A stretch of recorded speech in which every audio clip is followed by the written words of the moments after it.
let us return to the listening silence within ourselves. Be still. Be still and know that I am God, not with words, not with the restless mind that would clothe the infinite in sentences, not with the scattered reachings of desire, but with an obedient hush, a finger upon the lips of the heart. Speak, Lord, for thy servant heareth. The only acceptable prayer is a yielded silence, a consent to omniscience, omnipotence, omnipresence as the one life in which we live and move and have our being. Do you see that in this stillness we withdraw our trust from outer remedies and relinquish the fever of self-invented solutions? In this stillness we set down the weight of opinions, and we make room for the eye that is closer than breathing to reveal itself. This is our hour of vow, not a vow of words, for words are wind unless sealed by an act of commitment. We take upon ourselves a 7-day act, 7 days, one power, no fear. Not 7 days of self-improvement, not 7 days to acquire a new technique, but 7 days of returning many times in each day to the holy listening in which God is recognized as the only power. There will be no boasting here, for boasting is noise. There will be no mere enthusiasm, for enthusiasm burns with a momentary blaze and dies, while fidelity walks quietly through the long hours. Therefore, let us set the inward posture now. Whenever fear whispers, be still. Whenever pride announces, be still. Whenever the senses parade appearances as authorities, be still. The listening ear shall be our sanctuary and our weapon, though in truth it attacks nothing and defends nothing, for the one requires no defense. What is our aim? Not to grasp a power, not to practice a second force to overcome the first, not to fashion a spiritual sword to strike at material shadows. The aim is the relinquishment of belief in two powers, that the I in the midst of me, before Abraham was, I am, may be revealed as the only presence and activity. Fear, I assure you, does not exist in God. Fear only seems to exist in the human belief that there are powers opposed to the Holy One. As the psalmist sang, yea, though I walk through the valley of the shadow of death, I will fear no evil, for thou art with me. Do you see it? Not a promise of a greater weapon against a lesser weapon, but the end of weaponry in the consciousness of presence. In the recognition of the one, the valley remains a valley, the shadow remains a shadow, but the terror is dissolved. For light is not in conflict with darkness. Light reveals the unreality of the darkness. Be careful, then, that you do not take these words as if they were God. The power is not in the syllables, not in the quotation, not even in the doctrine. Pay attention to the consciousness behind the words. Why callest thou me good? There is none good but one, that is, God. Do not believe there are miracle workers among men and women. No man can perform a miracle except the miracle of silence, in which human will ceases and the miracle-working spirit appears as harmony. We are not to be performers. We are to be beholders. We are to become transparent, so that the river of life may shine through us without obstruction. This is the safeguard against spiritual pride and the subtle tyranny of personalities. If at any time you find yourself clinging to a person, a phrase, or a procedure as a power, retire immediately into silence and let the inner eye correct the course. I stand at the door and knock. The door is not out there. It is the door of your own consent to one. The promise is sure, and it is simple. As we do not get in the way with I, me, and mine, grace appears as outer harmony. But mark this well, grace appears, it is not manufactured. When personal claim and personal fear subside, supply flows of its own accord, as bread enough and to spare, Safety walks quietly at your side like a cloud by day and a pillar of fire by night. Guidance speaks as a still, small voice, arranging each step before the soul touches earth. Take no thought for your life, the Master counsel, do you hear? Not as fatalism, but as trust in omniscience, omnipotence, omnipresence. In the 7 days before us, we shall not measure results by the rise and fall of sensations. We shall measure fidelity by our returning to silence, by the withdrawal of consent from fear, by the transparency of love that moves us to quiet deeds. Now let us shake the vow within. For 7 days, and for many moments in each day, we will retire inwardly and let the mind be emptied of the traffic of opinions. We will place no faith in chariots, no fear in horses, but remember the name, the I that I am. We will not argue with appearances. We will not plead with God as if God were afar off. We will be still and let the infinite announce itself. When the phone rings with urgency, when the bank book speaks in numbers, when the physician speaks in prognoses, when the news parades calamity, be still, return to the one. Acknowledge silently, I in the midst of me is God all-sufficient. I in the midst of me is the storehouse of hidden manna. I in the midst of me is life eternal, not by might nor by power, but by my spirit. If you would ask, will fear be gone by a calendar? I say, fear departs by illumination, not by time. Yet the 7 days will serve as a chalice to receive that illumination, for they compel us to the act of commitment. The law is exact. As long as we credit two powers, we are driven by the winds of consequence. In the instant that the one is realized, the cycle breaks like a snare and the bird escapes. Therefore, let us not delay. The kingdom of God is within you, not tomorrow, not next week, not when circumstances improve, but now. We consecrate these days to the listening ear, to the surrendered tongue, to the heart that refuses to bow before appearances, and we ask nothing of God but God. Be still. Seal the vow without trumpet or announcement, for the Father who sees in secret shall reward openly. We go forward as beholders, empty of the passion to make something happen, full only of the willingness to witness what already is. And as we practice many times in each day the simple return to silence, we shall find that the ground of fear gives way beneath our feet, and we are upheld by the everlasting arms. Pray without ceasing, pray as silence. Watch without defense, watch as trust. Walk without boast, walk as transparency. 7 days, one power, no fear. So let it be within us now. Be still. Let the hush deepen until the mind lets fall its last coin of argument, for the treasure we seek is not purchased by thought or by plea. In this quiet we announce no new doctrine. We acknowledge an eternal fact. God is omniscience, omnipotence, omnipresence. Do you see what this means?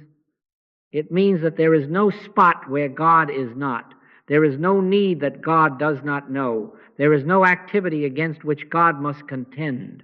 If there were an opposite to the all would not be all. Therefore, here again the first commandment, not as a rule upon a wall, but as a law inscribed upon consciousness. Thou shalt have no other gods before me, no other cause, no other presence, no other law. In this recognition, fear has no root, for every fear presumes a second power, some law, some force, some person or condition, standing over against the Holy One. Fear whispers, there is a power in germs. There is a power in money. There is a power in governments and markets and weather and time. And I answer you in all tenderness and in all firmness, these are images receiving their seeming life from our belief.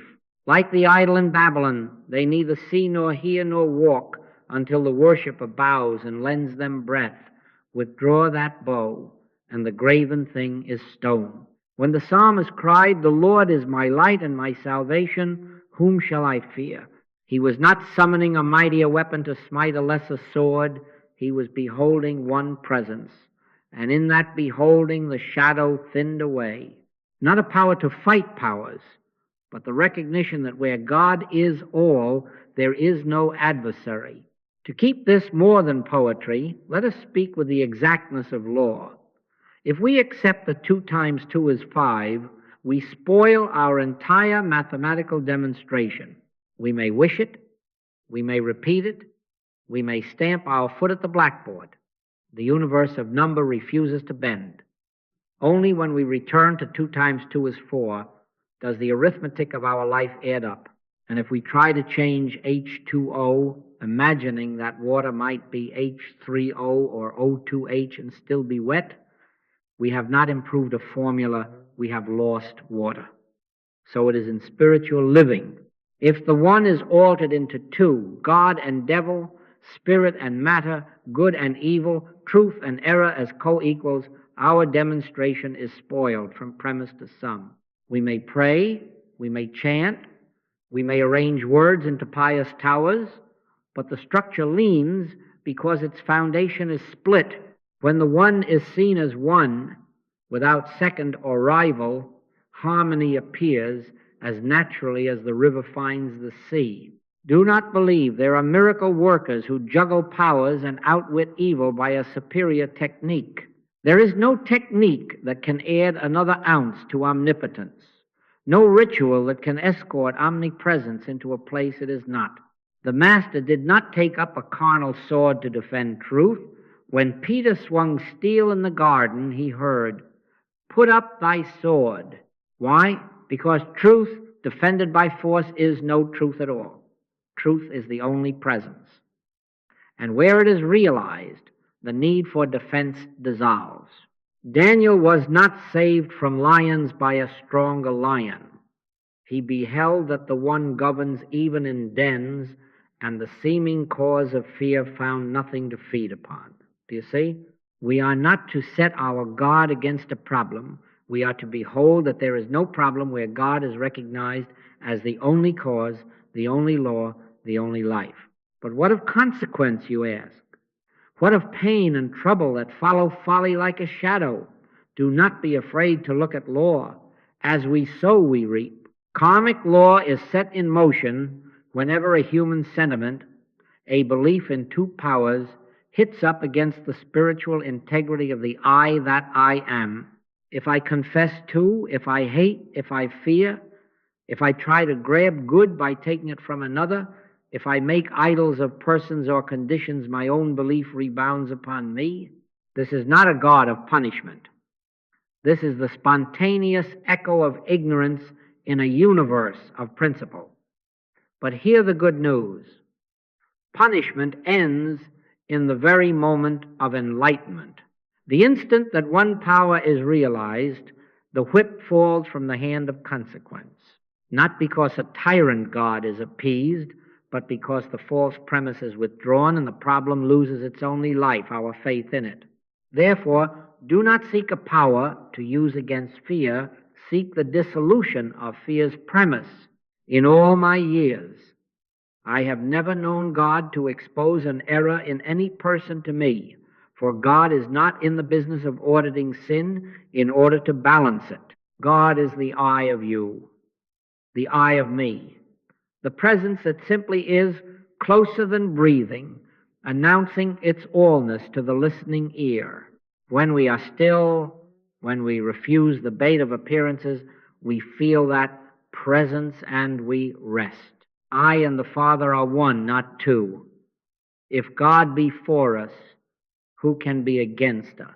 Not as a boast, but as a statement of impossibility. There is no against within omnipresence. You may say, but the storm is upon the sea, and the boat fills with water.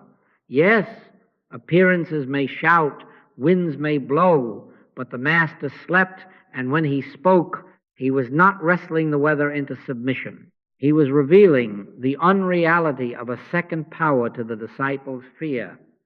Peace, be still. The peace came from stillness, and the stillness came from the recognition of one.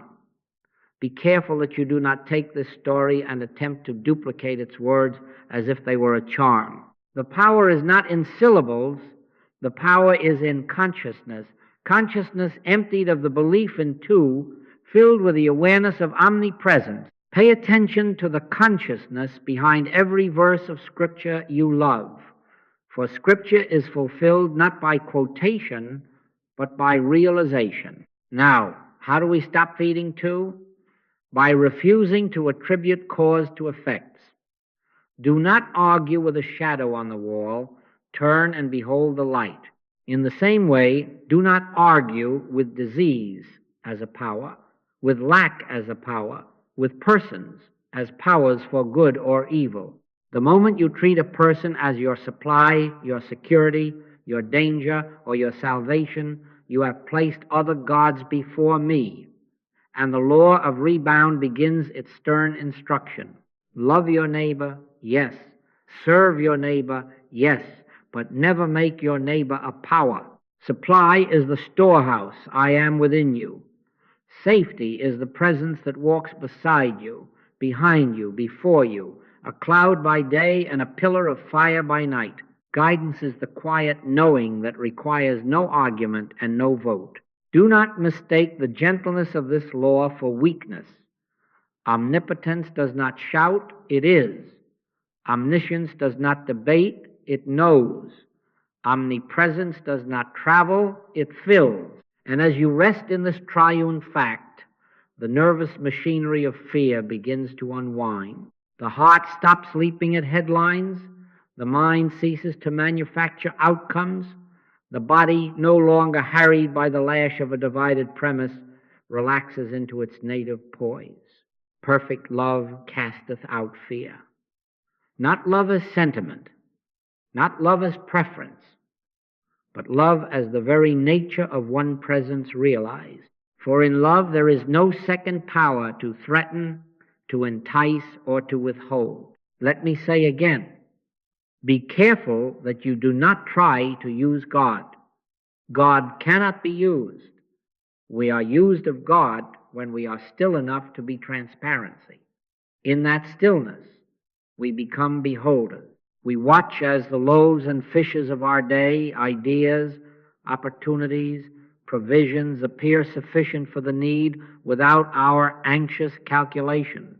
We watch as lions yawn instead of roar, as storms settle without the noise of heroics, not because we have learned a better tactic, but because tactics belong to a world of two and beholding belongs to the world of one.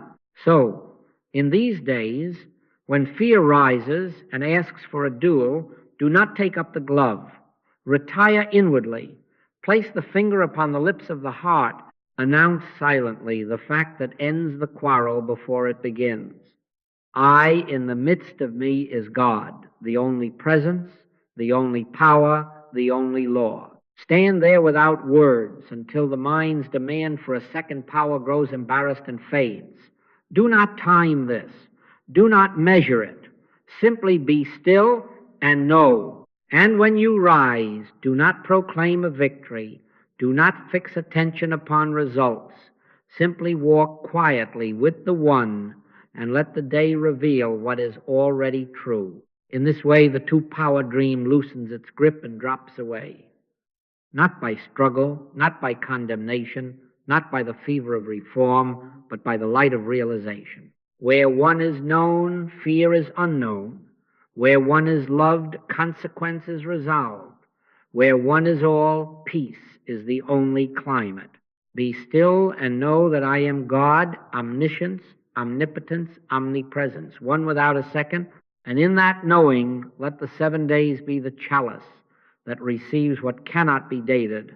The end of fear in the presence that simply is. Be still. In this hush, let us make our vow into a rule, for a vow without a rule is a cloud without rain.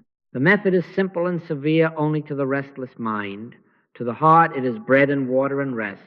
Morning and evening we retire into silence for 7 to 12 minutes. Do not argue with the number. It is not a power, it is a chalice, a space in which we say without words, "Speak, Lord, thy servant heareth." No petition, no mental manipulation, no arranging of thoughts to coerce heaven. We sit or we stand within with the finger upon the lips of the heart, and we acknowledge omniscience, omnipotence, omnipresence as the only life. Pay attention not to syllables, but to the consciousness behind them. If a phrase should arise, "Be still and know that I am God," let it rise and fall like a bird upon the air and return to silence. This is prayer. In the morning, before the world lays its hands upon you, retire to the inner room, 7 to 12 minutes. Not to acquire a presence, but to acknowledge presence. Not to summon supply, but to rest in the storehouse I am. Not to erect defenses, but to discover there is nothing to defend within the all. As you sit, notice the temptation to bargain, to promise, to petition. Let it go. Take no thought, the Master said, and here you obey. The day will be guided not by your mental engineering, but by that inner eye which is closer than breathing. When you rise, do not end the prayer. Carry the hush as you move. At midday, give 1 to 3 minutes to recollection. Withdraw from the clamor, even if only behind the eyelids. Bow within and whisper without words, "Here am I." No petitions, no counsel to God, just a turning. In the evening, again 7 to 12 minutes, to release the day back into the one and to close the gate against the chatter of memory and fear. I will both lay me down in peace and sleep. For thou, Lord, only makest me dwell in safety. Let the last thought be no thought, only awareness of I in the midst of me. This is not quietism. It is obedience, beholding, not doing. There is a world that believes in tactics and in personal force. I would spare you that fatigue. Make no claims for yourself.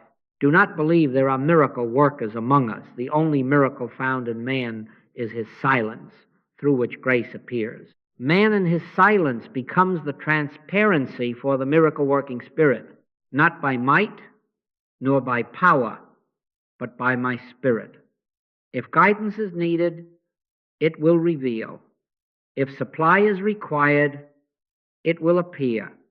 If correction is due, it will be given without humiliation. If protection seems necessary, it will surround as a cloud by day and a fire by night. The eye in the midst of you reveals, supplies, corrects, protects without your handling it as a tool, without your issuing commandments to heaven. Now, to anchor this practice in the tangible fabric of the day, we keep a written journal. Simple, unadorned, sincere. After the morning silence, write the date and the quiet vow. One power only today. Beneath it, answer one pointed prompt that exposes a two-power habit. Do not write long, write true. For example, where today am I tempted to believe money is a power? Where am I crediting time with power to heal or to harm? Where am I granting to the body a power apart from life? Where do I make another person my cause for joy or fear? Where does news possess authority over my peace? One sentence will do, but let it be an honest one. The purpose is not to scold the self. It is to withdraw faith from appearances by seeing where you have lent it. Thou shalt have no other gods before me becomes ink on paper exposed to the light. Then, in that same morning entry, write one line of obedient love and action to be performed this day. One line. Obedience is love proved. Let it be practical and universal, dissolving boundaries the ego prefers to keep. It may be an anonymous gift where there is lack, a word of reconciliation where there has been offense, a visit or call to one the world forgets, a meal sent without return address, a prejudice confessed and crossed by a deliberate kindness, a professional decision that favors integrity over gain, an hour given to the education of a child who is not yours, a prayer of blessing for those you call enemy nations. Let not thy left hand know what thy right hand doeth. Keep it secret. Do not perform to be seen of men. This is not moral exhibition.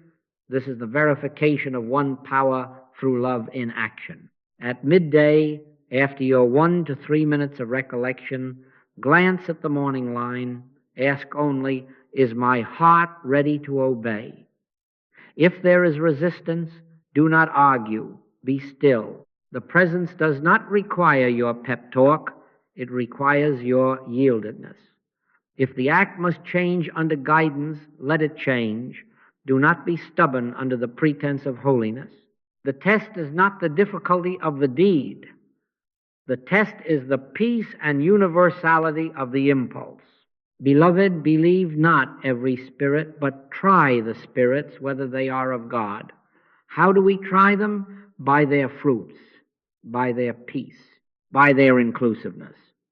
If an inner voice flatters you or separates you, if it incites pride or provokes contempt, retire at once into silence. It is not the shepherd's voice. My sheep hear my voice, and that voice carries the fragrance of humility and universal goodwill.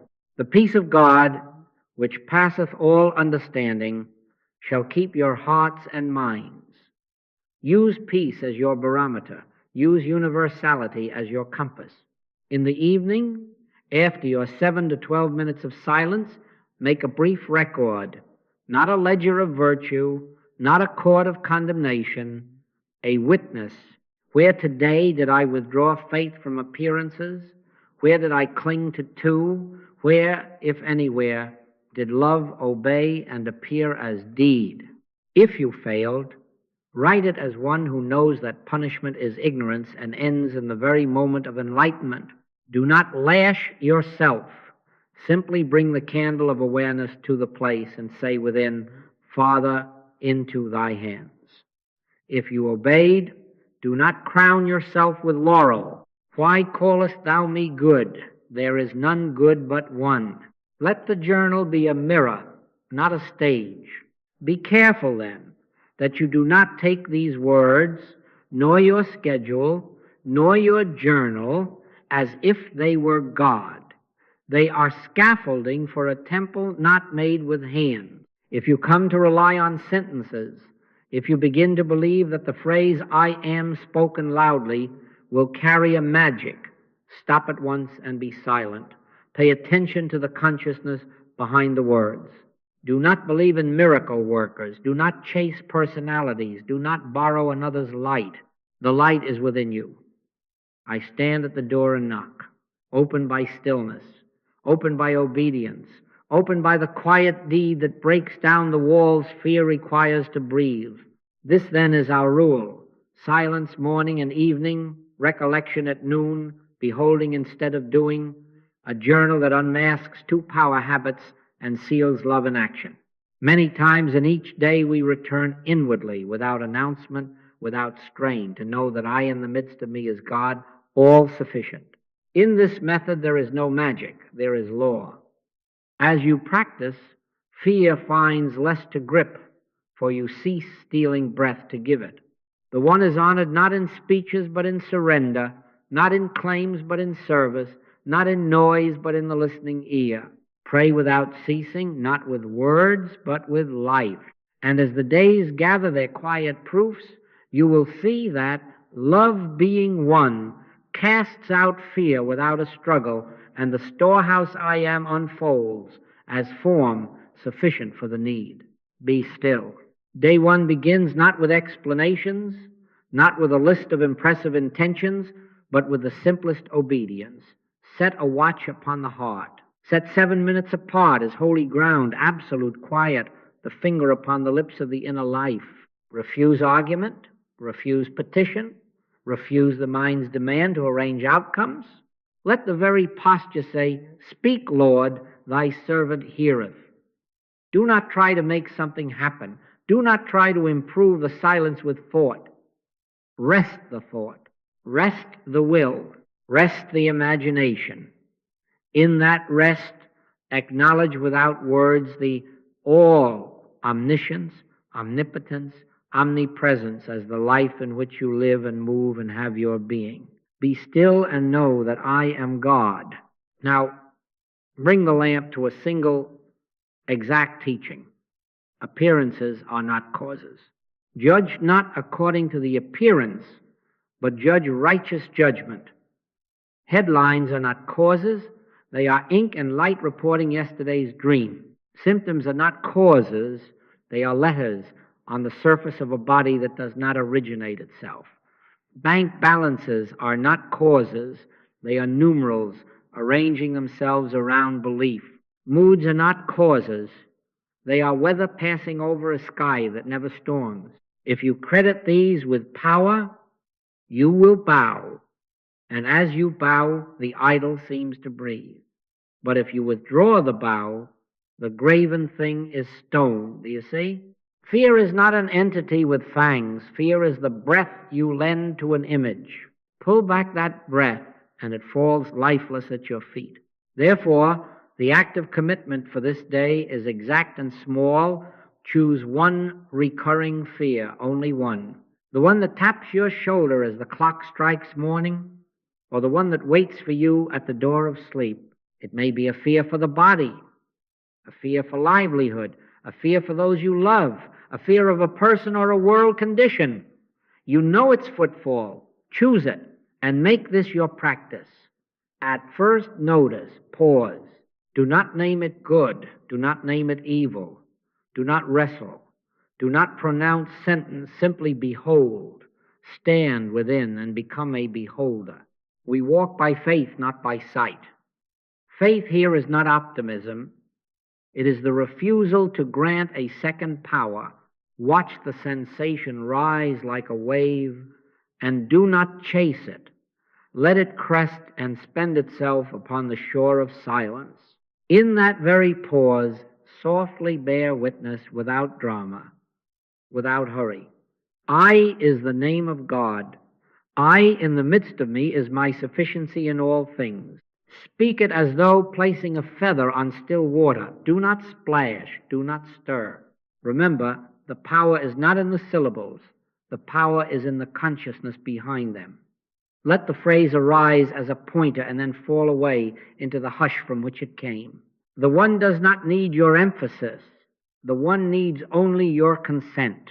As you rest there, you will feel the compulsion to continue the old ritual calculating, bargaining, forecasting. Take no thought. Replace calculation with beholding. Replace bargaining with consent.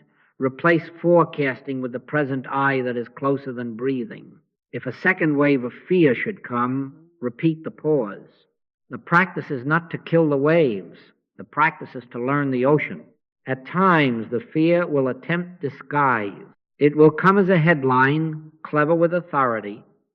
It will come as a tightness beneath the ribs. It will come as a figure penciled in a ledger. It will come as a tone of voice in someone you love. Each time, the law is the same. Withdraw faith from appearances.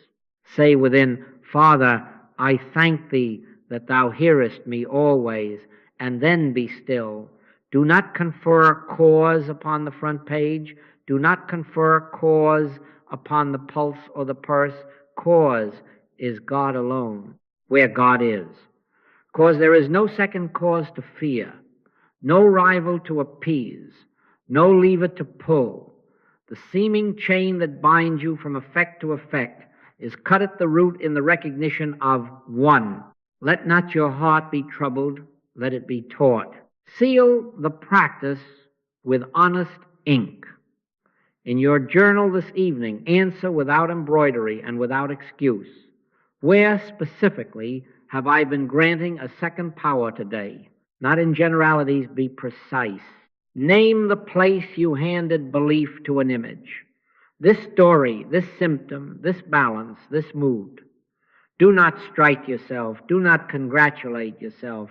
Bear witness. And then add the quiet line you used in the pause. I is the name of God. I in the midst of me is my sufficiency in all things.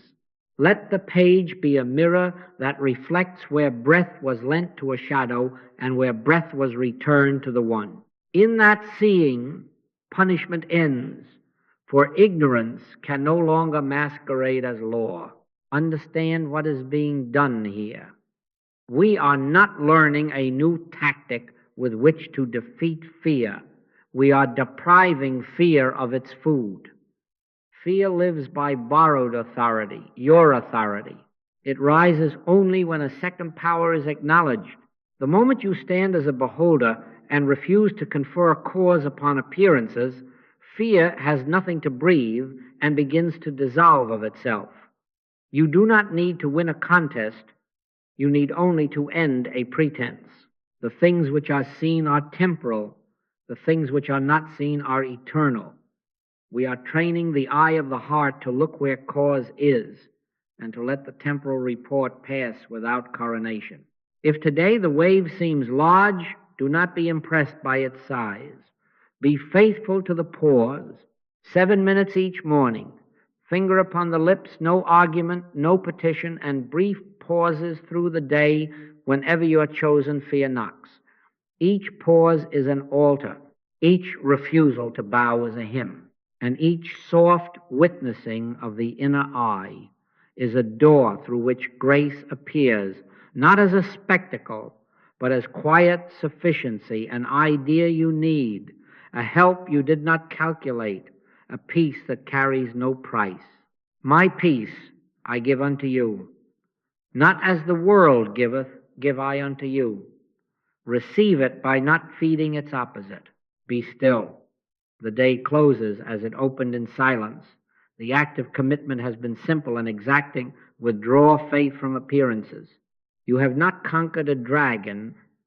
You have recognized a shadow. One power only.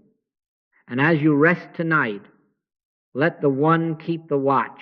The fear you starved will trouble you less on the morrow.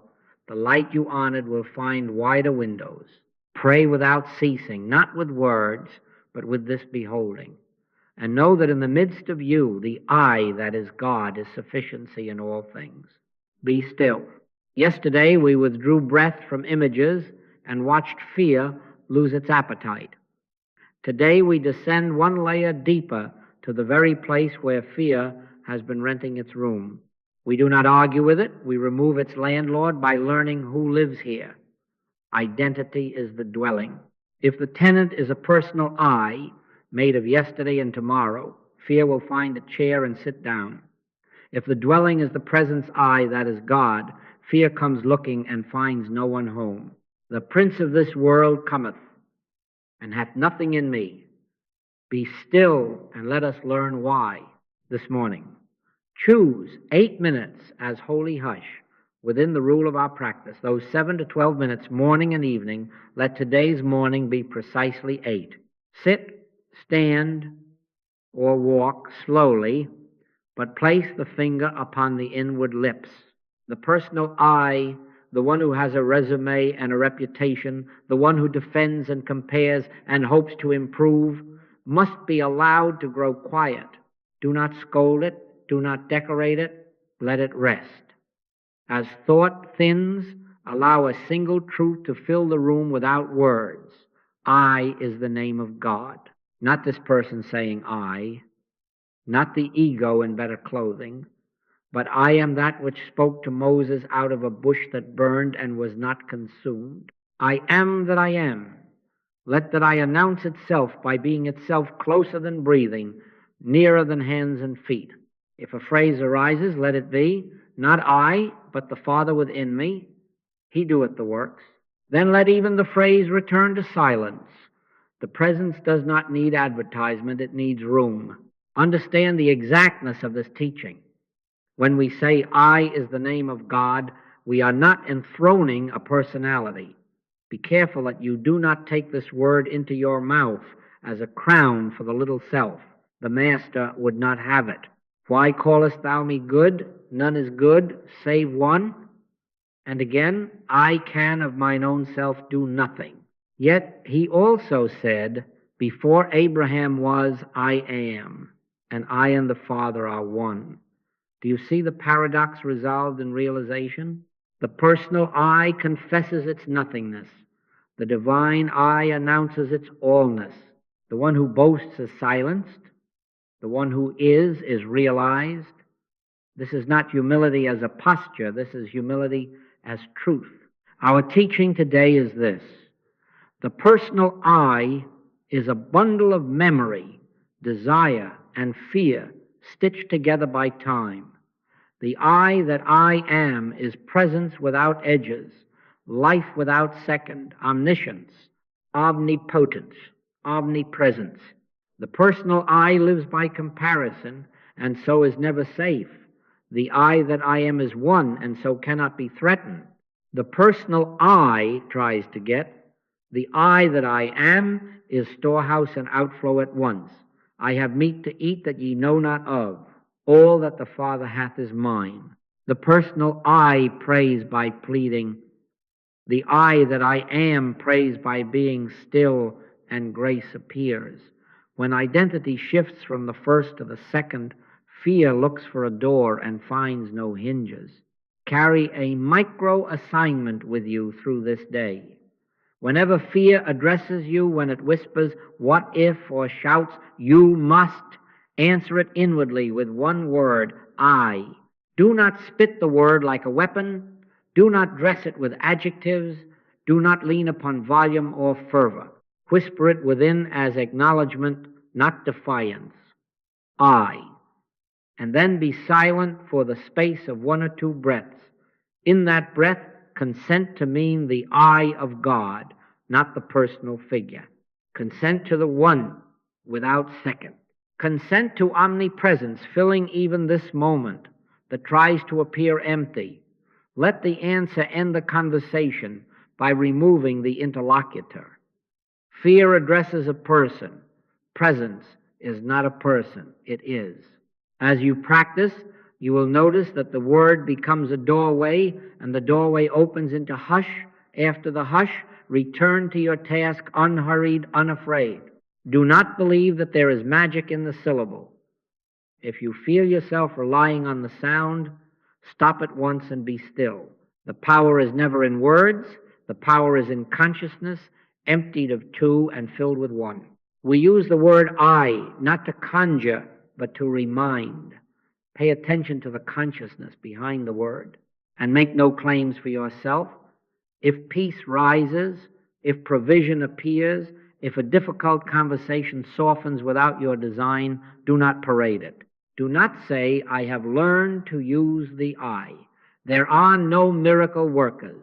There is only man become transparency for the miracle working spirit. Let not thy left hand know what thy right hand doeth. Leave the deed in God. Keep the quiet in yourself. What will this feel like if you are true?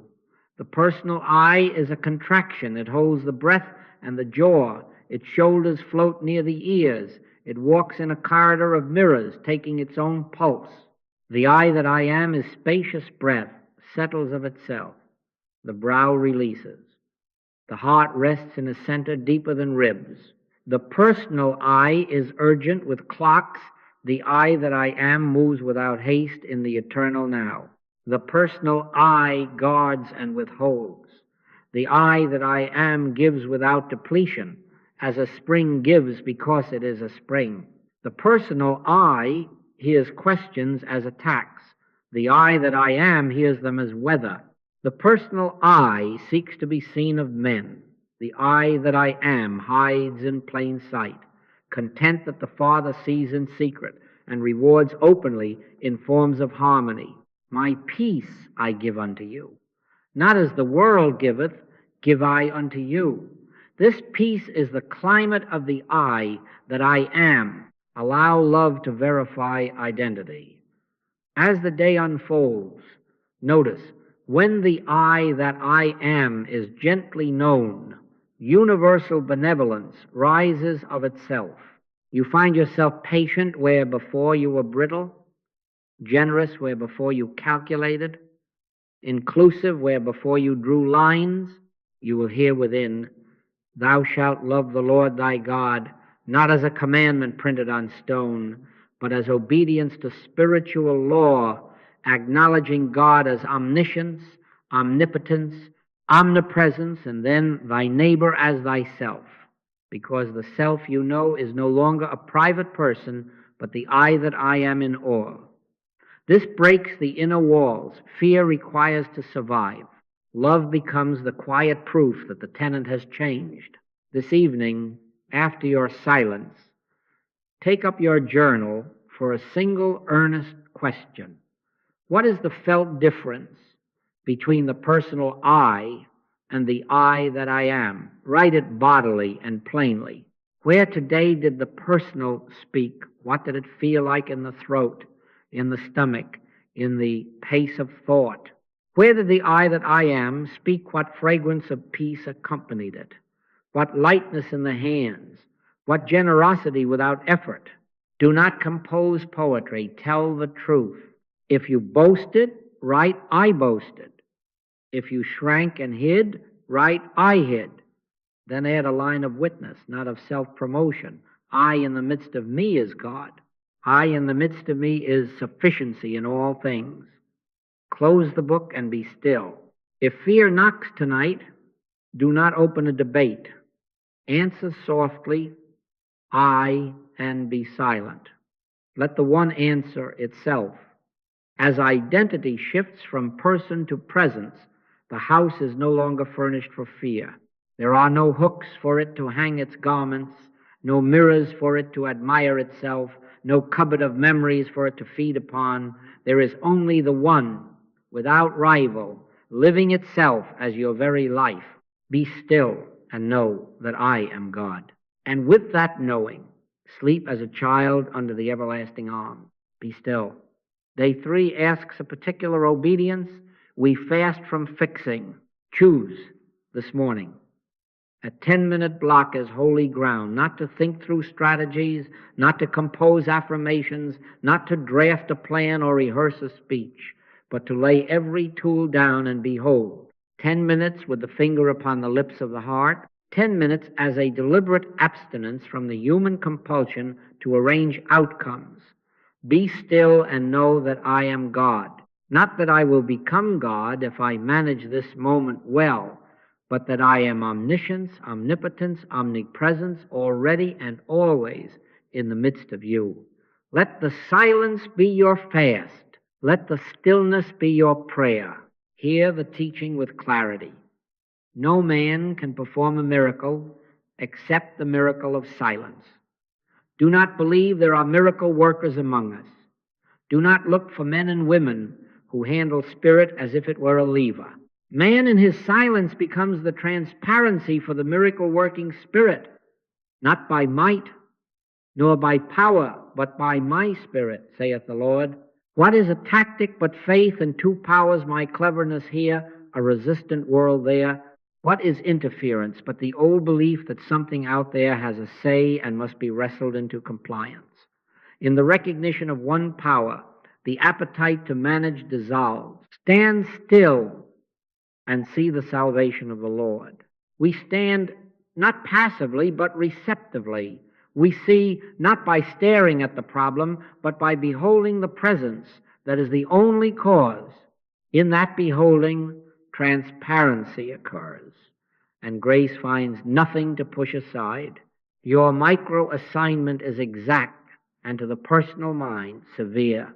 Select one active problem, only one, the one presently pacing the floor, a bodily complaint, a knot in a relationship, a sum that does not add, a decision at your desk, a condition in your city or your nation. Having selected it, refuse to touch it mentally for 24 hours. This is your fast. Each time the mind rushes in to draft a letter, rehearse a conversation, juggle figures, argue with headlines, or run alternative endings, stop at once, withdraw the hand. Be still for the space of a breath or two. Bear witness inwardly, without flourish. Father, into thy hands, or simply, I. Then return to the task before you with quiet attention. Do you see? You are not neglecting life. You are refusing to feed the fiction that outcomes are born of your mental machinery.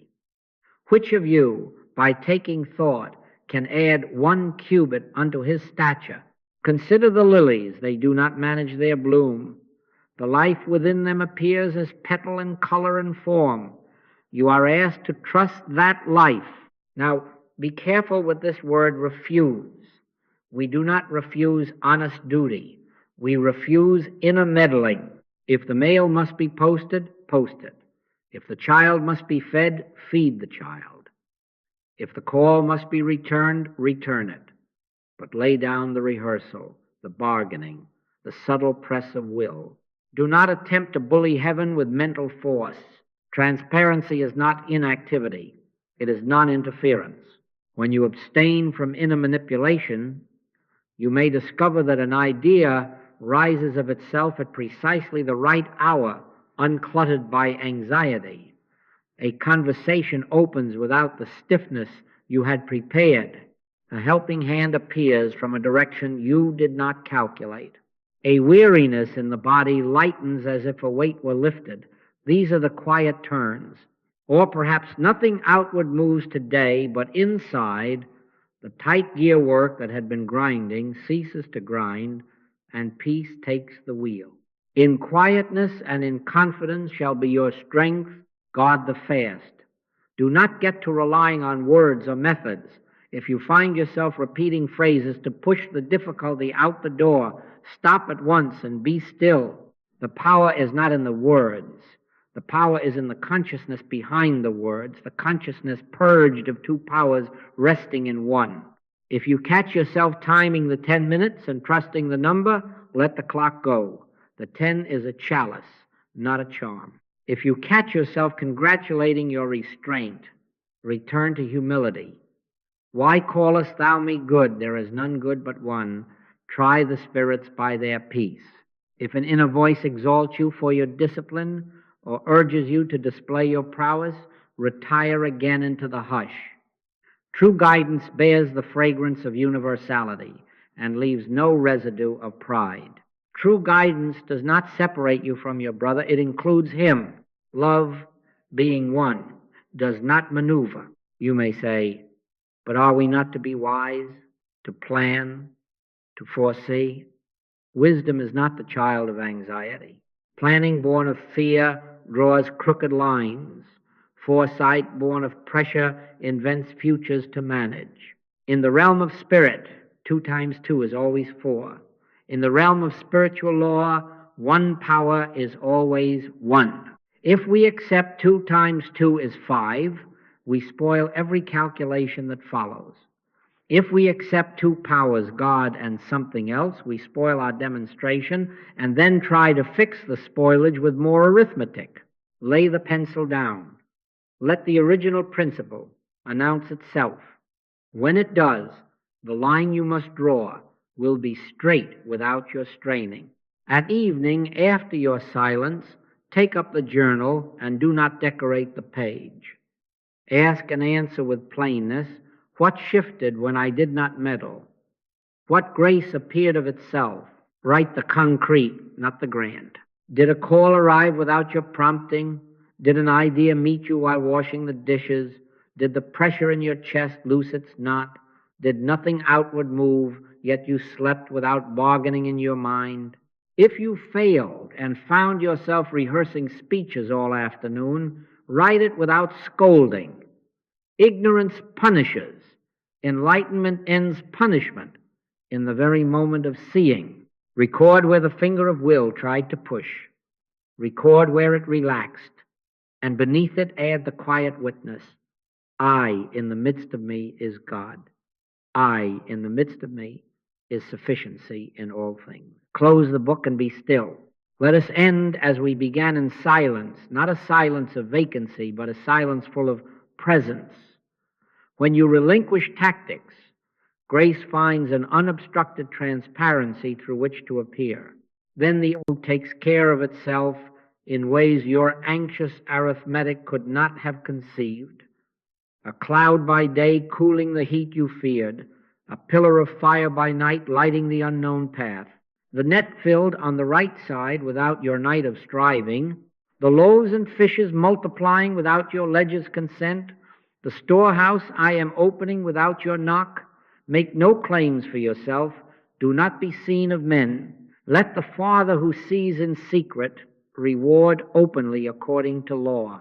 And as the day closes, here again, let not your heart be troubled, and answer with the only acceptable prayer, the only miracle given to man, be still.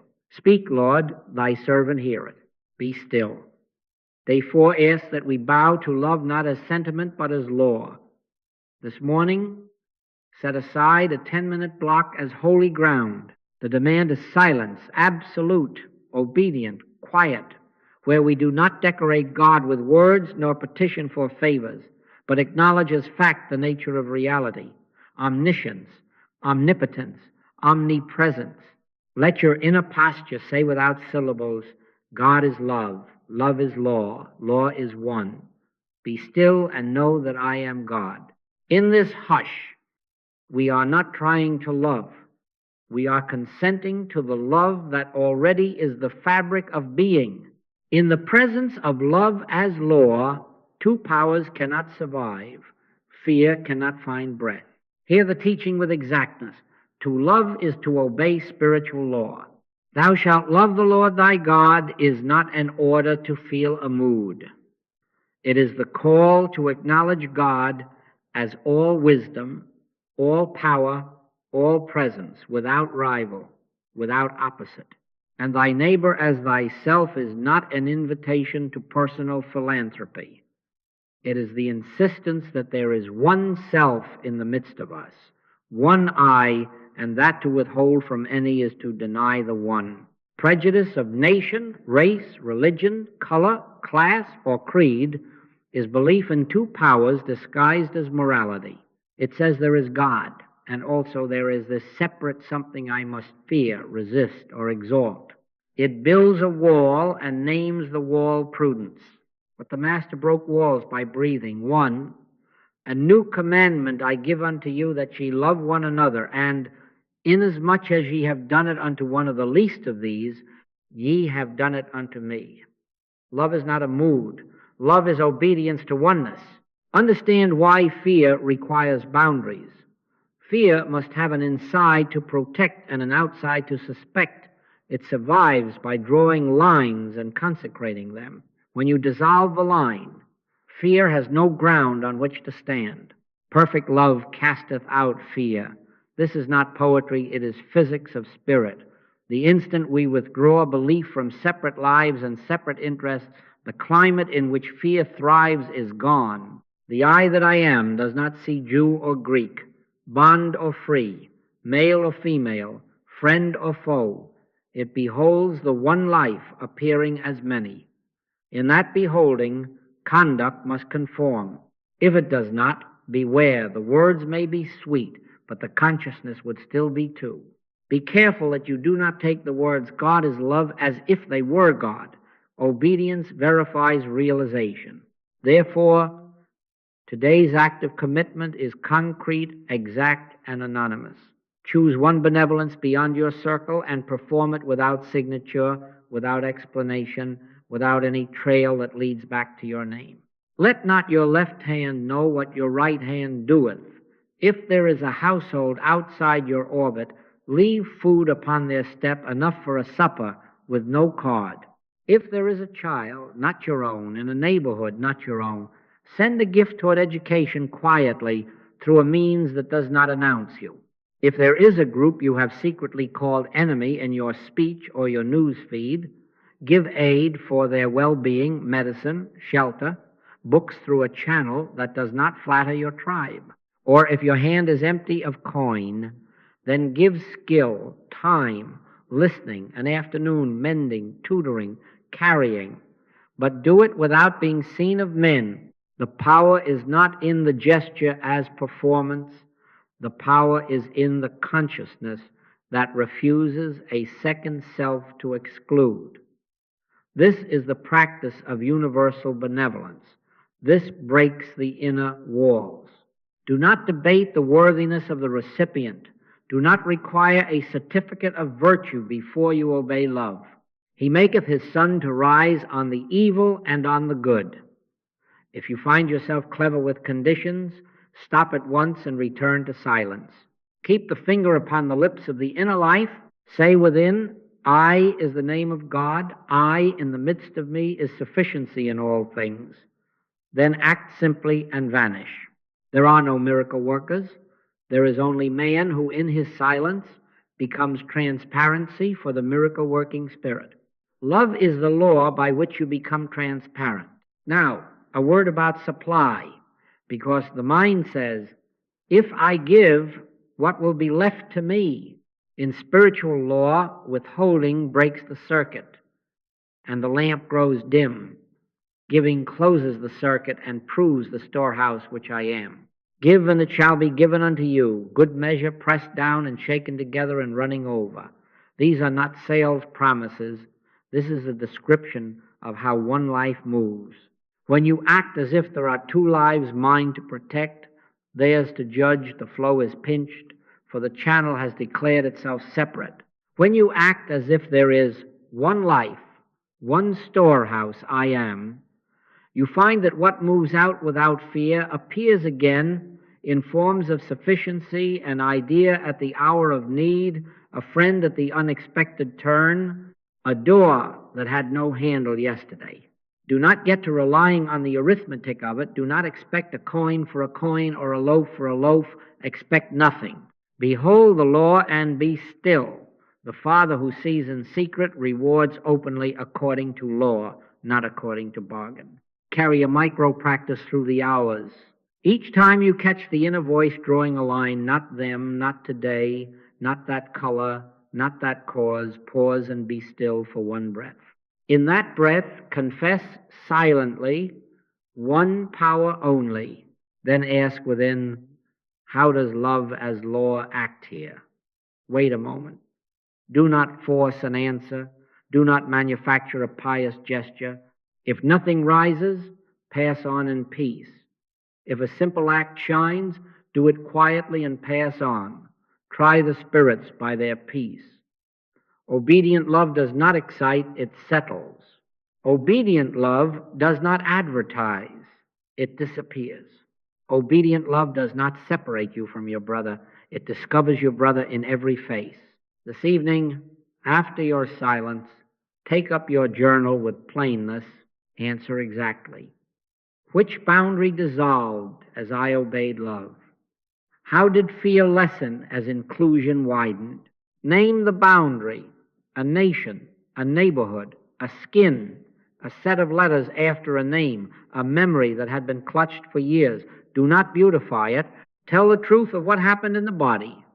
Did the chest soften? Did the jaw unbind? Did suspicion become curiosity? Did a headline lose its sting? If you failed and built a wall with your eyes today, write it without lashes. Ignorance punishes. Enlightenment ends punishment in the instant of seeing. Under your entry, add the quiet witness, not as magic, but as recognition. I in the midst of me is God.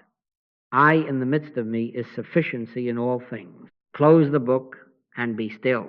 If in the doing of good, some part of you wanted to be praised, to be known, to be seen, do not be alarmed. Simply withdraw that breath from the image. Make no claims for yourself. Why callest thou me good? There is none good but one. The deed was God revealing God to God. You were allowed to behold it and to be, for a moment, its transparency. When ye shall have done all those things which are commanded you, say, we are unprofitable servants. Then rest not as a servant under burden, but as a child in the household of one. Be still. The day closes with the same hush in which it opened. Love as obedience has been your act of commitment many times in this day. In breaking the inner walls, you discovered there was only one room all along, and fear had been scrawling warnings on a door that led nowhere. The circuit of supply hums quietly. The storehouse I am stands open without bolt. A cloud by day has cooled the fever of suspicion. A pillar of fire by night lights the path of inclusion. Let not your heart be troubled. Stay in the silence where love is law, law is one, and fear has nothing with which to speak. Speak, Lord, thy servant heareth. Be still. Day 5 requires a stern gentleness, a correction without the lash, a clean acknowledgement that law is beneficence and that what we have called punishment is ignorance striking itself against reality. This morning, set apart 12 minutes as holy ground. In those 12 minutes, we do not recite faults, we do not bargain for better tomorrows, we do not compose a penance. We sit under the simple, liberating light. There is one power. Therefore, punishment cannot be a decree of a moody deity. God is light, and in him is no darkness at all. All that returns to us as pain is the rebound of error against the one that we are slow to acknowledge. In silence, receive this not as theory, but as mercy. Be still and know that I am God. Understand the exactness of this teaching. If I place my hand in flame, am I punished by fire, or have I misunderstood its law? If I insist that 2 times 2 is 5, does arithmetic avenge itself upon me, or have I set every subsequent figure to wobble? If I tamper with H2O and demand that it be something other than water, shall I scold the river for not quenching thirst? Be careful. Do not attribute to God the sorrows born of our insistence on 2 powers. As ye sow, so shall ye reap is not a threat. It is a description.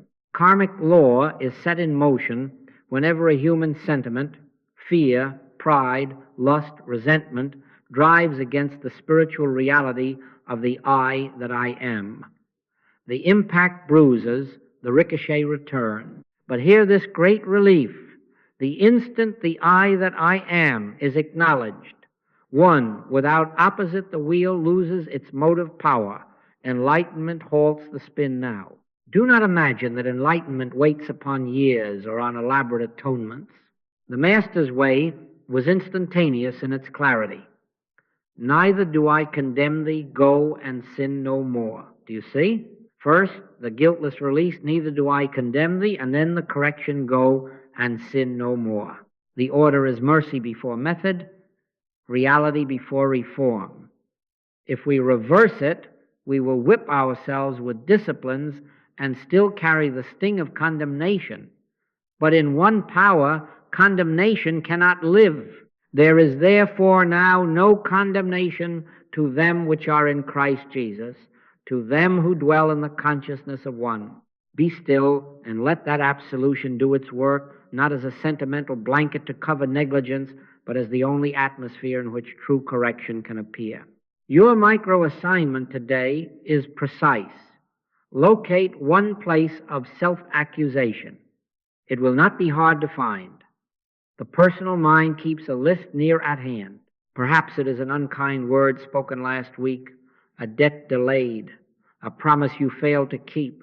Perhaps it is older, a pattern you wear as a name. Choose one, not all. Bring it into the silence of these 12 minutes and withdraw consent from it. Do not defend it. Do not dramatize it. Do not rehearse it. Simply recognize the law. This sting is the rebound of ignorance. God has no part in condemnation.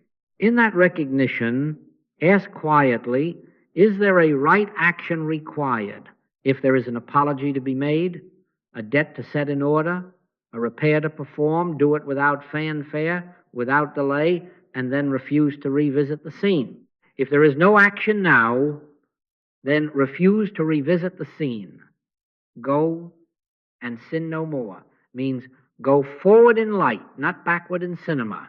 You will be tempted before the day is over to reopen the file. The image will come to your mental doorstep dressed as duty. Be thorough. Turn it over one more time. Try the spirits. True correction is clean and leaves peace in its wake. Compulsion leaves a metallic aftertaste and invites you into tunnels with no air. When the rehearsal begins, stop at once and be still. One breath. Place the finger upon the inner lips. Bear witness without strain. I in the midst of me is God. I in the midst of me is sufficiency in all things. If a second phrase is needed, let it be only this: thank you. Then put your hand to the task of the hour without glancing over the shoulder of the soul. Let us be exacting about consequence so that you do not mistake mercy for laxness. In this universe of one, every act is self-addressed. To injure my brother is to injure my own body, for we are one household. To withhold where love requires is to crimp my own flow, for the circuit of giving and receiving is one. To entertain fear is to set two powers on the stage and then tremble at the fight I invented. This is karmic law, scriptural law, spiritual arithmetic. Yet, in the very moment you see one, when you cease to support the theater with your belief, the costumes fall, the actors dismiss themselves, the fighting ends. The farmer who has been sowing thistles will have thistles for a season. Yet the day he sows wheat, the field's future is altered. I will restore to you the years that the locust hath eaten is not leniency. It is the nature of one life when interference ceases. Therefore, do not punish yourself to prove your sincerity. Punishment is not piety. It is ignorance prolonged. The Christ within never once instructed a soul to bleed for the past. He said, rise, take up thy bed and walk. He said, stretch forth thine hand. He said, go in peace. He spoke reality and then required the act that proved it. In like manner, your act today may be a phone call with humility in it, a letter with a check enclosed, labor freely given to repair the very thing your negligence frayed. Do it and be done. Make no claims for yourself. Do not be seen of men. Leave the deed in God and the past in God. The Father who sees in secret has no interest in your performance of remorse. He reads consciousness, not theater. Be careful with words in this holy work. Do not get to relying on phrases to scrub the mind clean. Do not take thank you as if it were God. The power is not in syllables, but in the consciousness behind them, consciousness purged of two powers resting in. One, omniscience, omnipotence, omnipresence. Speak, Lord, thy servant heareth, is the posture that receives the end of punishment. If tears come as relief, let them fall quietly and pass. Emotion is weather, reality is climate.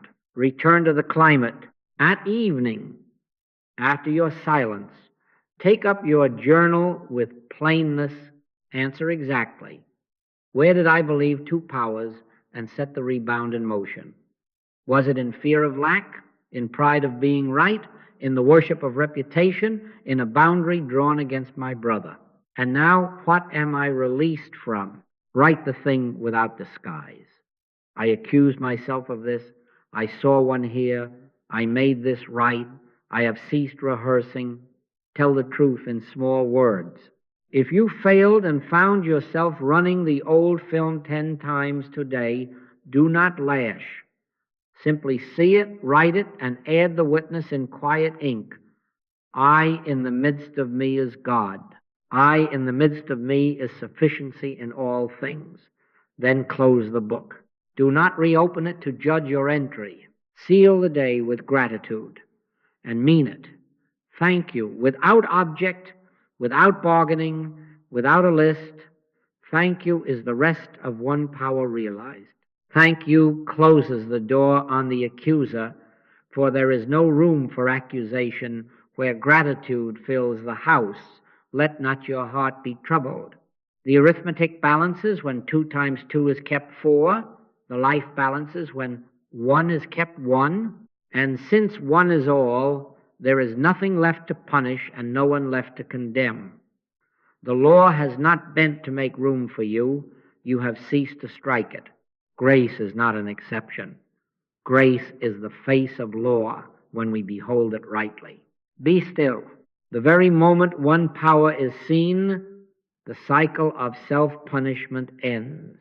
You do not have to die for your past. You have to die to your belief in two powers. Die to it now and live. A cloud by day will cool the fever of memory. A pillar of fire by night will light the next right act. Rest in the finished correction. Thank you. Speak, Lord. Thy servant heareth. Be still. Day 6 turns us to the quiet sufficiency that has ever been within us, closer than breathing, nearer than hands and feet. This morning, set apart 12 minutes as holy ground. We do not petition. We do not count our coins or measure our strength. We do not search the horizon for someone to come through for us. We abide. We sit beneath the wordless assurance, I have hidden manna, the storehouse which I am. Not I have a storehouse, but I am the storehouse. Not out there, not in bank or body or partner or prince, but I in the midst of me, omniscience, omnipotence, omnipresence is sufficiency in all things. Be still and know that I am God. Supply, rightly understood, is an activity of consciousness. It is not a shipment from a distant warehouse. It is not a wage earned by anxious arithmetic. It is not the favor of men. In the recognition of one power, supply appears as form, the way spring appears as blossom, without management, without strain. Do you see the teaching that has been before us from the beginning? Consider the lilies, how they grow. They toil not, neither do they spin. And yet the apparel of kings could not surpass their finish. Take no thought for your life, what ye shall eat or what ye shall drink. For your heavenly Father knoweth that ye have need of all these things. The knowing is within the I that I am. The action is within the I that I am. When we cease to thrust our fear into the machinery, the inner storehouse opens of itself. Scripture gives us pictures so that the mind might relax into trust. Cloud by day cooling the heat of noon when there seemed to be no shade. Pillar of fire by night lighting the path when no lamp was at hand. Loaves and fishes multiplied not by wringing the hands, but by beholding the one as cause. The net filled on the right side after a night of empty striving, filled not by new bait or clever angle, but by obedience to the word that rose from presence. In every picture, mark this. Supply arrived as form when the heart ceased its anxious management and took the posture of beholding. Stand still and see the salvation of the Lord. Not stand idle. Stand still inwardly. Then move as you are given to move, but without the noise of fear. Anxiety is the announcement that we are believing two powers, again God and something else, spirit and matter, the storehouse within and the storehouses of men. Anxiety says, it is not within. I must make it happen. I must outrun the lack. I must convince the world. Be careful with this voice. It will forecast famine where none has been appointed. It will measure your body by rumor, your work by headlines, your relationships by worst-case cinema. If we accept 2 times 2 is 5, we spoil our entire demonstration. If we accept 2 powers, God and lack, we spoil the day and then run methods to patch it. Lay the pencil down. Return to principle. 1 power is 1. When anxiety ceases, the inner storehouse opens and meets the need as form, sometimes as coin, sometimes as idea, sometimes as strength to do the next right thing, sometimes as a rest that ends the fever, sometimes as a friend at the appointed hour. The forms vary, but the cause is single. Your micro-assignment is simple and clean. Choose one worry, the one pacing your floor today. Let it be financial, rent, payroll, a bill with sharp teeth or bodily, a symptom, an appointment, an ache or relational, a silence between you and a loved one, a sharpness in a colleague's voice, a family thread that seems to fray. Choose one. For this day, refuse forecasting. Each time the screen within lights up with scenes of future shortage, failure, or rejection, stop at once. Place the finger upon the inner lips. One breath. Withdraw consent. Say nothing if you can. If a word is needed, let it be only this witness. I in the midst of me is God. I in the midst of me is sufficiency in all things. Then turn your attention to the task of the hour. Wash the dish in front of you. Make the call that is yours to make. Attend to the child at your knee. Write the line you are to write without running ahead into tomorrow. Sufficient unto the day is the evil thereof. In one power, today is visited by the manna sufficient for today. Tomorrow is not your parish. Now understand the law of the counter-motion in spirit. The personal sense would clutch when it fears. The spirit moves in cheerful flow, for it knows no opposite. Therefore, in the very area where you perceive lack, enact a small, anonymous generosity and vanish. If the worry is financial, give something, however small, in a way that does not return to your name. A coin in a hungry palm, a bag of groceries left without card, a month's subscription sent to a resource that nourishes others.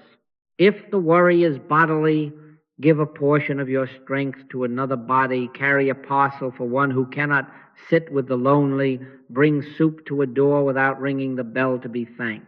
If the worry is relational, offer a kindness unhooked from outcome, a note of gratitude that asks nothing back, a soft word where you had prepared a case, a listening that does not edit. God loveth a cheerful giver. Cheerful because the channel has remembered itself as one with the storehouse I am. Cheerful because there is nothing to bargain for and no one to impress. Cheerful because love as law is a joy to obey. Make no claims for yourself. Do not be seen of men. Do not attempt to outsmart God by giving to get. The arithmetic of exchange is not the law of spirit. The Father who sees in secret rewards openly according to law, not according to bribe. You may say, but if I stop forecasting, will I not be unprepared? There is a preparation that is worry wearing a duty suit, and there is a preparation that is wisdom. The first is restless, repetitive, brittle. The second is quiet, precise, timely. Try the spirits. If your planning robs you of peace and of willingness to bless, it is not wisdom. Retire at once into the hush. If the idea rises of itself after silence, call this person now, adjust this spending here, rest the body today, speak this truth and tenderness, then obey the idea and be done. Not by might, nor by power, but by my spirit, saith the Lord. The idea that rises from spirit carries its own provision. It walks in with the loaves and the basket both. Do not get to relying on words in this holy work. Do not take I am as a charm or thank you as a lever. The power is not in the syllables. The power is in the consciousness behind them. Consciousness purged of its belief in two powers, resting in one, acknowledging God as omniscience, omnipotence, omnipresence. Keep the finger upon the lips of the heart. Be still. Seek ye first the kingdom of God and his righteousness, and all these things shall be added unto you. The adding is God's, the seeking is silence, the righteousness is alignment with one. Do you see the relief? You are not required to manufacture addition. You are invited to consent to alignment. Carry the practice through the day in small obediences. Each time the inner cinema begins, withdraw the ticket. Each time the hand wants to clutch, open it in a quiet generosity. Each time the mind reaches for a grand plan to secure the future, return to the present duty and do it with care. Beholders, not managers. Transparency, not manipulation. The cloud by day will shield you without your scheduling it. The pillar of fire by night will lead you without your lantern. The loaves and fishes will suffice for your house and for the hillside without your sums. The net will fill on the right side when the word within says, now. This evening, after your 12 minutes of silence, take up your journal with plainness. Answer exactly.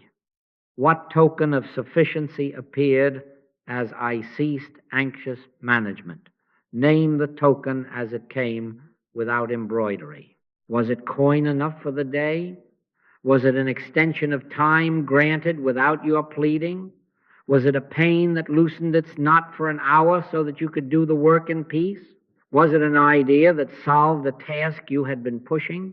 Was it the unexpected kindness of a stranger, the quiet of an unbroken night's sleep, the softening of a hard face in the mirror?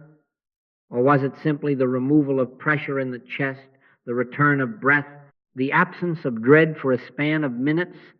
Write what was given. If you failed and forecasted all afternoon, write it without lashes. Ignorance punishes, enlightenment ends punishment in the very moment of seeing. Add the quiet witness beneath your words. I in the midst of me is God. I in the midst of me is sufficiency in all things.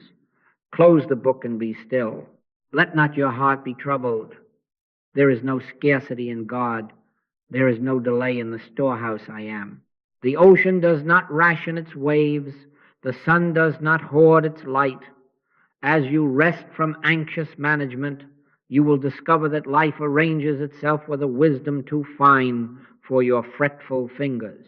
You will find bread enough for this day and guidance enough for this step, a cloud by day and a pillar of fire by night, protection that goes before you to make the crooked places straight, supply that follows behind you with goodness and mercy. Thank you. Speak, Lord, thy servant heareth. Be still. Be still. Day 7 comes not with trumpets, but with hush, not with a spectacle, but with a deeper retiring of self to reveal the self-I in the midst of me, closer than breathing, nearer than hands and feet. This morning, we set apart 15 minutes as holy ground, not 12, not a token bow at the threshold, but a full quarter hour of wordless abiding. In these 15 minutes, we do nothing to God. We make no claims for ourselves. We refuse to coax the universe. We sit, we listen, we breathe the one breath until breath and listening are one act. Pray without ceasing is not a lengthening of sentences, but the continuity of the listening ear. Be still and know that I am God. These 15 minutes are not a method to get a result.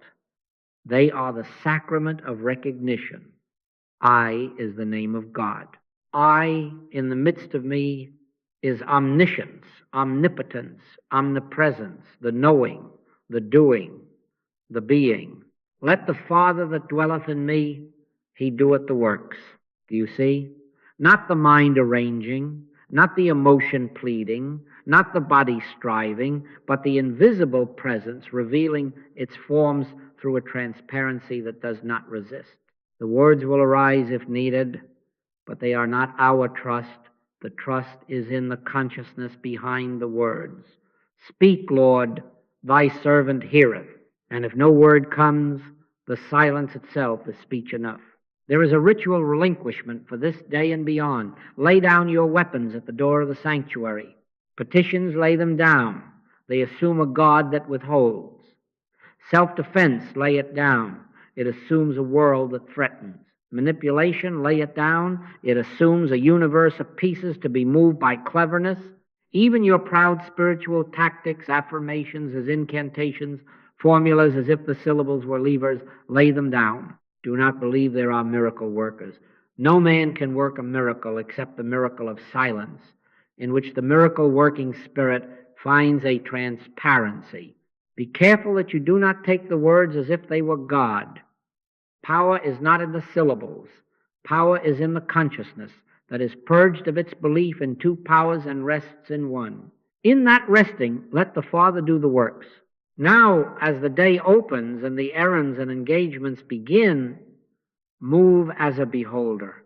This is our walking meditation, not eyes closed to escape the marketplace, but eyes open the inner ear, listening beneath every sound. Before speech, pause. One breath. Ask nothing with words. Simply let the response rise from peace. If a correction is to be made with your child, let it rise from peace. If a contract is to be signed, let it rise from peace. If a traffic horn blares and a temper flares nearby, let your answer rise from peace. Peace is not passivity. Peace is the atmosphere in which wisdom travels without friction. My peace I give unto you, not as the world giveth, give I unto you. That peace goes before you to make the crooked places straight. That peace is a pillar of fire by night and a cloud by day. A small story will help your heart accept the simplicity. A seamstress, I knew this is not in Holy Writ, but it is in the book of life, used to press her foot upon the treadle with worry galloping in her mind. Will there be enough orders? Will the landlord wait? Will the doctor find a shadow? On the 5th day, she had found tokens of sufficiency. On the 6th day, she ceased forecasting. On the 7th day, she did a new thing. She lifted her foot and waited one breath before each seam. She called it the hush between stitches. She said, in the hush, I feel the I that I am do the straightening, and my seams run true. That afternoon, 2 orders came without her search. A neighbor brought her supper, unbidden. The ache at the base of her skull loosed its knot. She said, I did not make this happen. I stopped making things happen. Beholders, not managers. Transparency, not manipulation. Another, a young man in a glass tower, accounts, projections, meetings piled 3 deep, decided that he would place a silent beat between his hand and his keyboard, not to make God type his emails, not to persuade the market, but to rest in one. He told me it was like taking my feet off a treadmill that I had thought was the ground itself. That week he canceled 2 unnecessarily aggressive plans that had a clever sheen but a jangling aftertaste. He made one small phone call with sincerity that opened the right door. He blessed a colleague silently rather than racing to outshine him. The numbers balanced not by his math but by his abstinence from 2 powers. He said, I became a witness to competence larger than my cleverness. You see, when you relinquish tactics, transparency appears, and through transparency, grace arranges what management had snarled. As you practice, you will notice the residue of fear looking for employment. Fear will recommend itself as prudence. It will say, but what if? It will urge you to run machine gun prayers or to brandish a doctrine as a sword. Try the spirits. Fear's counsel has an edge in it. Peace's counsel has authority without force. If you must speak a word within, let it be only a witness, and even then hold it lightly. I in the midst of me is God. I in the midst of me is sufficiency in all things. Then return to listening. Watch, be still, let the Father do the works. And when you are tempted to verify that something is happening, remember, the cloud by day cools without your measurement. The pillar of fire by night illumines without your report. The proof is in the fruit that grows where your grasping has ceased. Fear dissolves in 7 days, not because we wrestled it to the floor, but because in abandoning belief in 2 powers, we left it without atmosphere. Perfect love casteth out fear. Perfect love is not an emotion at fever pitch. It is the recognition of one without opposite, obeyed in deeds. As you abide as a beholder, the boundaries fear uses to survive mine and thine, us and them, worthy and unworthy, thin and fall. You will find yourself soft toward those you had set aside, and exact in those places where self-indulgence used to parade as compassion. Love as law, obeyed, is as precise as arithmetic. If 2 times 2 is kept 4, your figures balance. If 1 is kept 1, Your days find their rhythm. The punishment ends in the very moment of enlightenment, and in that same moment, fear, discovering no stage upon which to perform, folds its costume and leaves the theater. Carry this beholding into the commonest act. When you wash a cup, let the water run over your hands with the remembrance that H2O is water only as long as its nature is kept. Do not try to change its law. Do not try to change the law of spirit. Keep one as one. When you step from a curb to cross the street, feel the hush before your foot meets the asphalt. It is the same hush in which Daniel heard the lions grow quiet. It is the same hush in which the Master bid the storm be still. When you meet a hard face, your own in the mirror, or your brother's across a table, keep a sovereign second of silence, not to invent a technique, but to abstain from invention. Out of that abstinence, a word may rise, or a look may be enough, or no word at all. And the tension deflates like a sail when the wind leaves because the boat has reached harbor. Do not get to relying on words today. You have gathered enough phrases to fill 10 journals. Now turn the page and sit. If a psalm comes, let it wash through. Be still and know that I am God. If the Master's voice approaches across the water, let it come without your reach. It is I. Be not afraid. If you hear, the kingdom of God is within you, do not run to the gates of churches to verify. The gate is your breath. The sanctuary is the space between breaths, and the altar is the yielding of your will to the will that is your very life. Power is not in the words. Power is in the consciousness that hears them without clutching, that abides in their source without crafting a method from their echo. Your journal this evening has only 2 questions, and they are to be answered in the plainest speech. What remains of fear? What now is self-evident about one power? Do not embroider. Perhaps you will write, fear remains as a shadow when I think of my child.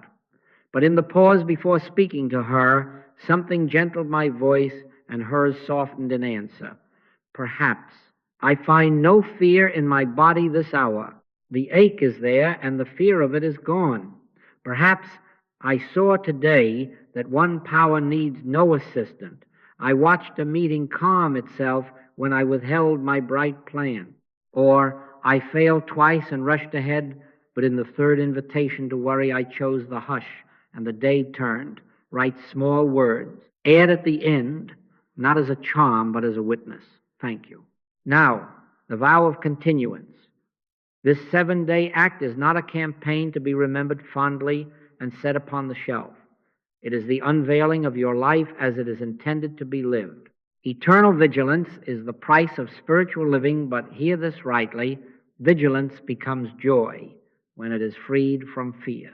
Joy to place the finger upon the inner lips and feel the quiet descend. Joy to step aside and watch the Father do the works. Joy to be nowhere seen and everywhere useful. Joy to find that. Love omnipotent, omniscient, omnipresent requires of you only that you cease to obstruct and that you prove your beholding by benevolence. Therefore, vow this.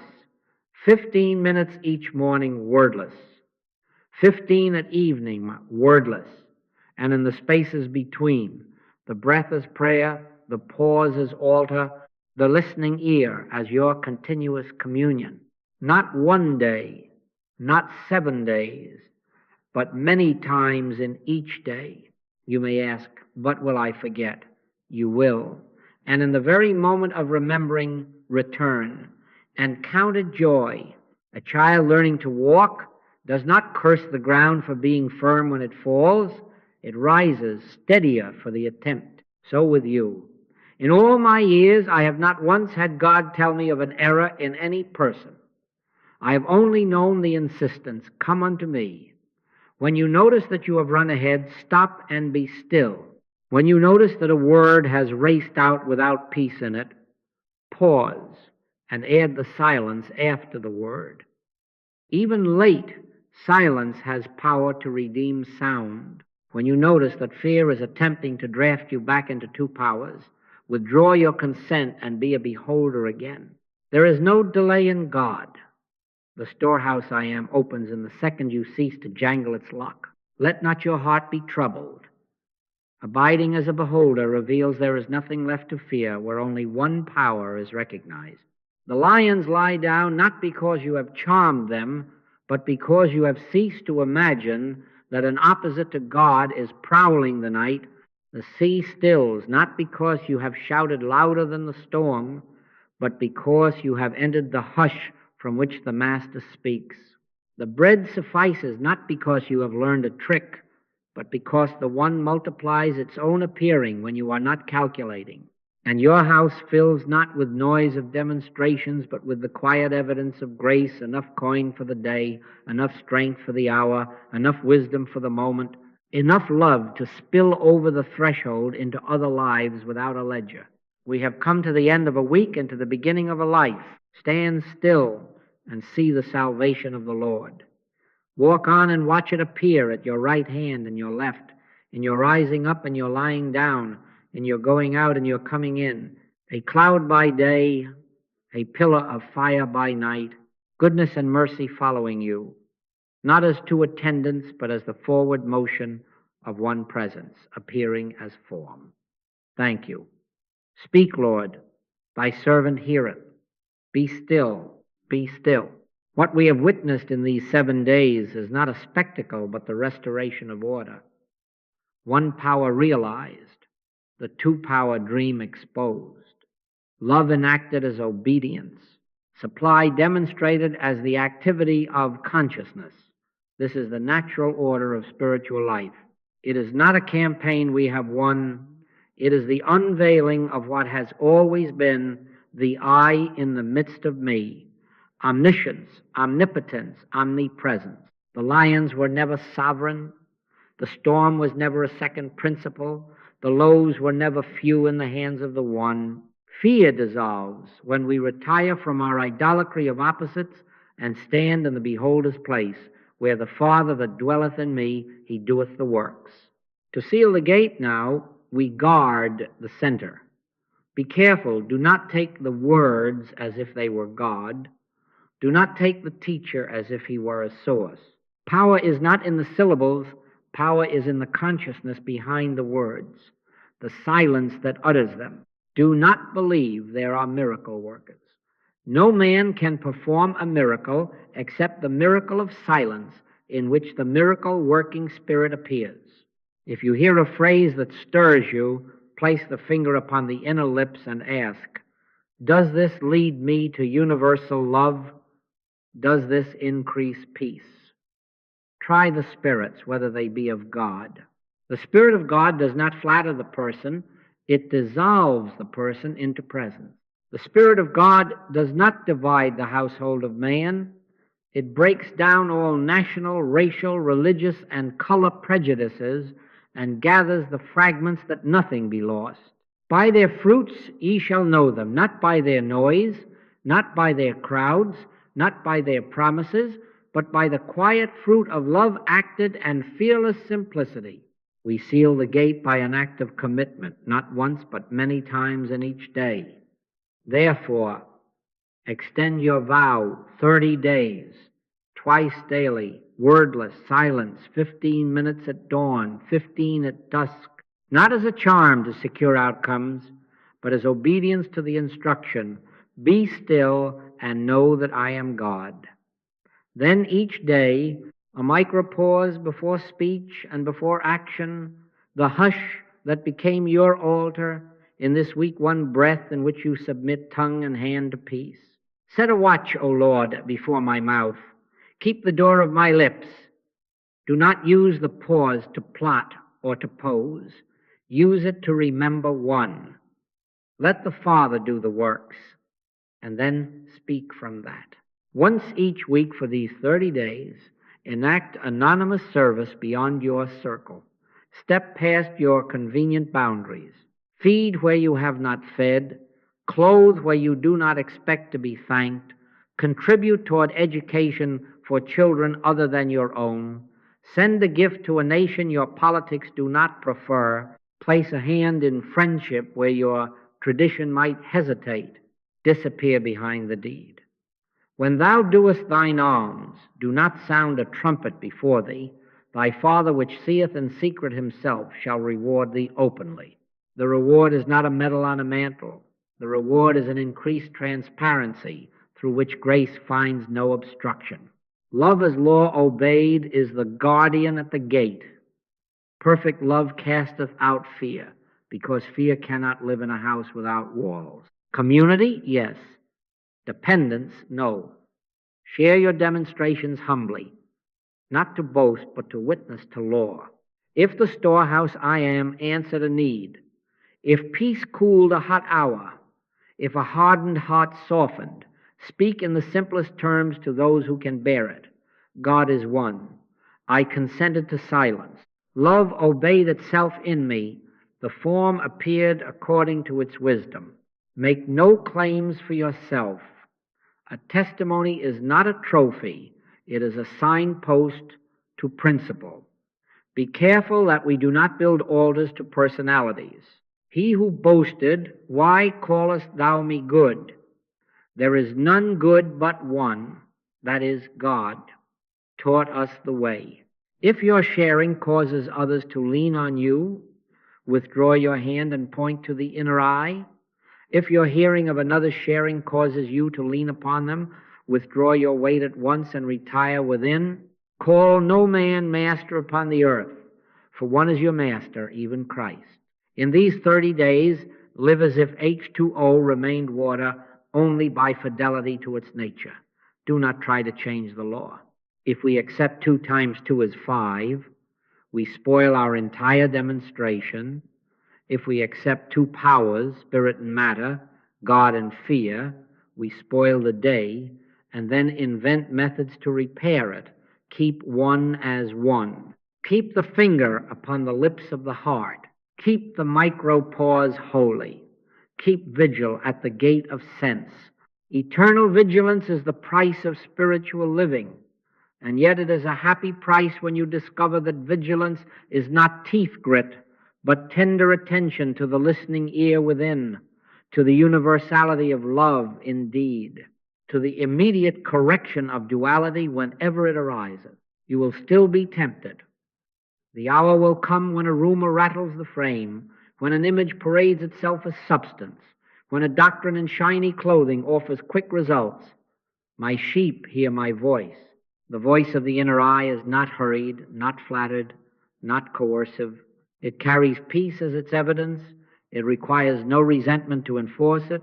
It never asks for the diminishment of another as its price. If an instruction comes to bless, to include, to be exact in integrity and wide in benevolence, it is safe to obey and forget your name. If an instruction comes to set you above your brother, to count your prayers as points, to promise you a special gate while others wait, be careful. That is the whisper of 2 powers trying to dress itself in holy raiment. Let the home be the proving ground and the market the sanctuary. You have no need to seek deserts or cloisters. Wash the dish as a beholder. Rest the hand upon the door handle with the pause between your palm and the brass. Call your mother, your enemy, your own heart, and in the second before words, relinquish all tactics. Pray without ceasing, which is to say, listen without ceasing. What is ordinary becomes sacrament when the beholder's eye opens. The net on the right side fills. The oil in the cruse does not fail. A child's question receives wisdom beyond your schooling. A team meeting ends with peace and not with a clever victory. Not by might nor by power, but by my spirit, saith the Lord. As you move in community, resist the theater of spirituality, that is, the pressure to appear advanced. Do not be seen of men in your charity. Do not narrate your pauses as if they were performances. Do not measure one another's progress. Encourage one another in love. Correct one another only by example, never by scolding. And when you fall, rise quietly and return at once to the silence. In all my years, I have never yet had God tell me of an error in any person. I have only known the insistence, come unto me. If we find each other straying toward methods and personalities, we will gently put a finger to our lips and invite silence first, words later, or not at all. Guarding the center in this way, you will find that provision continues without anxiety, that correction arrives without guilt, that boundaries soften where they have been cruel and strengthen where they have been careless. The law of consequence ceases to be a whip and becomes a teacher. The moment one is recognized, the punishment entirely due to our ignorance ends, and the fruits increase not as a harvest we hoard, but as a river that runs. Coin enough, wisdom enough, strength enough, compassion enough to spill over into the parched fields of strangers until there are no strangers left to name. Seal the gate with a simple daily form. At waking, be still. 15 minutes of obedient silence, no bargaining, no tallying, only the recognition, I is the name of God. I in the midst of me is God. Before each doorway of speech, one breath in which peace is your threshold. At night, be still again. Place upon the page in 5 or 6 true words the day's witness. I withheld a retort and peace spread. I gave without name and joy rose. I forgot and then remembered and the burden fell. Close the book with thank you. Do not multiply words. The power is not in the record. It is in the consciousness recording. Now go quietly into your world, not to do, but to behold. Not to perform, but to be transparent. Let your light so shine before men, not that they may admire you, but that they may see your good works and glorify your Father which is in heaven. Heaven is not a place to which you sail. It is the presence in the midst of you, closer than breathing, nearer than hands and feet. Walk as the transparency for the miracle-working Spirit in every sphere, home and street, ledger and classroom, garden and court. Fear has no gate left through which to return, for the walls it needed have been dissolved by love in action, and the watchman at your center keeps the night with silence and with song. Thank you. Be still and know that I am God. Speak, Lord, thy servant heareth. And when you have heard, go on in peace.